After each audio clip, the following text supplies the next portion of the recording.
कार्यक्रम सत्य घटनाओं से प्रेरित है। जिनके साथ ये घटनाएं घटी उसकी वास्तविकता उन्हीं तक सीमित है। भूत प्रेतों और असामान्य विषयों के होने पर चैनल कोई दावा नहीं करता और न ही प्रोत्साहन करता है। कहते हैं कि सारे रिश्ते और नाते ऊपर से बनकर आते हैं। एक सिर्फ दोस्ती ही ऐसा रिश्ता है जो हम खुद बनाते हैं। दोस्त वो शख्स है जिस पे हमें यकीन होता है। दोस्त वो शख्स होता है जिस पर हम अंधा यकीन करते हैं। पर कभी कभी यही यकीन कुछ ऐसा इम्तिहान हो जाता है जहां क्या सच, क्या झूठ, क्या सही और क्या गलत, ये फर्क करना मुश्किल हो जाता है। मैं आज ऐसे ही दो दोस्तों की कहानी लेकर आया हूं। एक ऐसा किस्सा जिसमें आंखों देखा भी झूठ साबित हो जाए। आज की कहानी एक ऐसी रात की है जब दिल्ली में रहने वाले दो दोस्त ऋषभ और प्रतीक शहर के पास ही एक जंगल में कैंपिंग के लिए गए हुए थे। मैं और प्रतीक बेस्ट फ्रेंड्स थे। हम बचपन से साथ थे। वो मेरे घर के पास ही रहता था। हमने स्कूल, कॉलेज सब कुछ साथ ही किया। शायद ही एक दूसरे के बारे में कोई ऐसी बात है जो हमें पता ना हो। हम साथ में काफी ट्रिप्स पर जाते थे। We loved nature. तो हम ट्रैकिंग, कैंपिंग, सफारीज पर जाते रहते थे। उन दिनों भी हम दिल्ली से थोड़ा दूर हिमाचल के जंगलों में कैंपिंग करने गए हुए थे। वैसे तो मार्च में बारिश होती नहीं, पर उस रात अचानक से बारिश शुरू हो गई।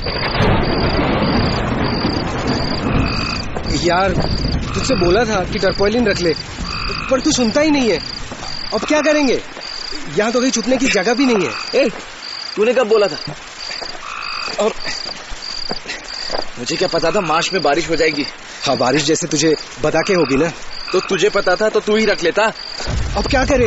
यहाँ तो रात भर बारिश में हालत खराब हो जाएगी। सुन, काम करते हैं, थोड़ा आसपास देखते हैं, शायद कहीं कोई जगह मिल जाए। चल उधर चलते हैं। हाँ, और कोई रास्ता भी तो नहीं है। प्रतीक वो देख, वहाँ कुछ है। तुझे वो लाइट नजर आ रही है? कहाँ? मुझे कुछ नजर नहीं आ रहा है। अरे वो वहाँ देख, वहाँ सामने, वहाँ। इधर आ। अरे इधर आना। वहाँ देख, सामने, एकदम सामने, वहाँ। हाँ, कुछ तो है। किसी का घर लग रहा है। चल वहाँ चलते हैं। जल्दी चल। चला दे। चल वहाँ चल के पूछते हैं। आजा, भाग। हमें दूर एक घर में एक बल्ब की लाइट दिखी। हमने सोचा कि इस बारिश से तो बेहतर है कि कहीं बस रात गुजारने के लिए जगह मिल जाए। सवेरे हम निकल जाएंगे। हमारा टेंट और बाकी सामान गीला हो चुका था। उस लाइट को फॉलो करते हुए हम उस घर तक पहुंचे। घर काफी पुराना था और डरावना भी। हमें एक बार लगा कि अंदर जाना चाहिए या नहीं, पर हमारे पास दूसरा और कोई चारा भी तो नहीं था। क्या कहता है, अंदर चले? अब और क्या कर सकते हैं इस बारिश में। हमने थोड़ा डरते हुए दरवाजा खटखटाया। कुछ देर कोई नहीं आया। हमने फिर से खटखटाया। इस बार भी कोई नहीं आया। बारिश तेज हो रही थी। हमें कुछ समझ नहीं आ रहा था कि हम क्या करें। हमने सोचा कि ऐसे कोई दरवाजा नहीं खोलेगा। हम वापस जाने के लिए मुड़ने ही वाले थे कि तभी दरवाजा खुलने की आवाज आई। एक लगभग 70 साल का आदमी दरवाजे पे खड़ा था। नमस्ते अंकल। वो हम दोनों जंगल में कैंपिंग करने को आए थे। अचानक से बारिश शुरू हो गई और अब हमारे पास कोई जगह नहीं है। तो अंकल, क्या हम बस रात भर के लिए आपके घर में रुक सकते हैं? सवेरे होते ही हम चले जाएंगे। नाम क्या है तुम्हारा? जी, मैं ऋषभ और ये प्रतीक। आ जाओ, अंदर आ जाओ। Thank you uncle. Thank you uncle. हम घर के अंदर आ गए। घर बहुत अजीब था। लग रहा था जैसे कई सालों से यहाँ कोई रहा ही ना हो। सब चीजें पुरानी थी, काफी पुरानी। ना जाने घर में कब से सफाई ही नहीं हुई थी। घर में काफी अंधेरा भी था। सिर्फ एक छोटा सा बल्ब बीच में जल रहा था। मुझे और प्रतीक दोनों को डर लग रहा था। और इसलिए हम एक दूसरे के साथ ही चल रहे थे। यार मुझे कुछ ठीक नहीं लग रहा है यार। मुझे भी। डरने की कोई जरूरत नहीं। इसने कैसे सुन लिया कि हम क्या बात कर रहे हैं? चुप कर, वो इधर ही देख रहा है। आओ, तुम लोग वहां क्यों खड़े हो? अंकल, आप यहाँ अकेले रहते हैं? नहीं, मेरी बीवी, मेरी बेटी और मेरा बेटा भी यहीं रहते हैं। अब तो अंकल अभी वो यहाँ नहीं है क्या? है तो यहीं है, कब से तुम्हारे पीछे। हमने जैसे ही मुड़कर देखा तो लगभग 50 साल की एक औरत, एक 17 साल की लड़की और एक 22 साल का लड़का हमारे पीछे खड़े थे। हमें विश्वास ही नहीं हो रहा था कि कहां से आ गए। पहले तो नहीं थे। हमें पता नहीं क्यों लग रहा था कि कुछ तो गड़बड़ है। ये यहाँ कब से थे? मैंने तो इन्हें नहीं देखा। मैंने भी नहीं। हम तो कब से यहीं हैं बेटा। अच्छा, तुम लोगों ने कुछ खाया है कि नहीं?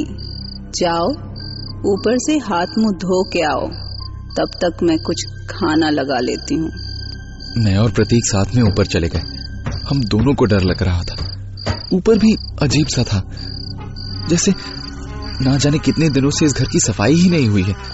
मैं और प्रतीक आपस में बात कर रहे थे कि पहले कौन अंदर जाएगा, कि तभी मैंने देखा कि वो 22 साल का लड़का हमारे पीछे 2 टॉवल लेके खड़ा था।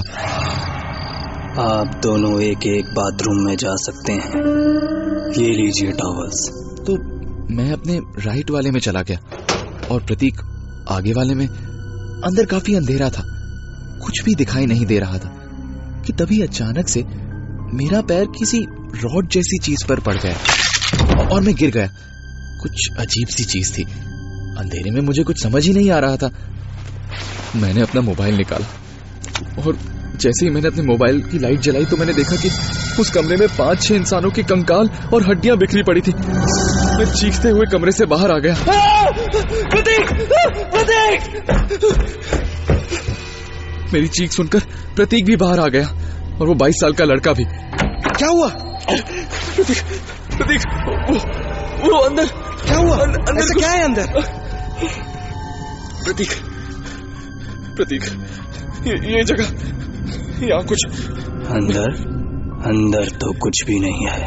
हटो, मेरे पास से हटो, मेरे पास मत आना। देखो। ओह प्रतीक। ओहो, क्या हुआ? रुक, मैं देख कर आता हूँ। मुझे बहुत ज्यादा डर लग रहा था कि तभी प्रतीक अंदर देखकर आया और बोला कि वहां कुछ भी नहीं है। उसने कहा, क्या ऐसा देख लिया तूने? उसने मुझे फिर से अंदर चलने को कहा, लेकिन मैंने मना कर दिया। मेरी हिम्मत ही नहीं हो रही थी वापस अंदर जाने की। हम नीचे डिनर करने गए। मुझे बहुत ज्यादा डर लग रहा था। मैंने प्रतीक से